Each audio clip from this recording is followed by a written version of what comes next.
बघणार आहोत मस्त असं झटपट द्राक्षाची चटणी। तर चला बघूया कशी बनवली आहे द्राक्षाची चटणी। नमस्ते, मी मनीषा किचन मध्ये तुमचं खूप खूप स्वागत आहे। आज आपण बनवणार आहोत झटपट अशी द्राक्षाची चटणी बनवणार आहोत। तर त्यासाठी एक वाटी द्राक्ष घेतले, ती स्वच्छ धुवून, पुदिना घेतलाय, कोथिंबीर घेतल्या, 4 पाकळ्या लसणाच्या घेतल्या, त्या 2 मिरच्या मोडून घेतल्या, त्या जिरं घेतलंय, मेथी, साबूत धनिया घेतलाय बघा। आता काय करूया आपण, पुदिना टाकूया मिक्सरच्या भांड्यात, टाकूया हाताने तोडून, लसणाच्या पाकळ्या मोडून अशा टाकल्या त्या बघा, आणि साबूत धनिया,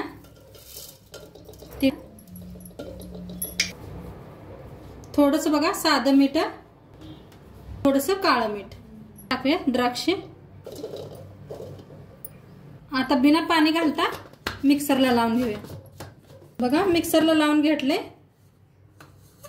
आता एका बाउल मध्ये वतून घेऊया आपण बघा। मस्त झाल्या चटणी, मस्त लागते चपाती बरोबर, डोसा बरोबर, इडली बरोबर मस्त होते चटणी। नक्की करून बघा तुम्ही, आणि व्हिडिओ आवडल्यास लाईक करा, शेअर करा, कमेंट करा। चॅनलवर नवीन असाल तर चॅनलला सबस्क्राइब करा।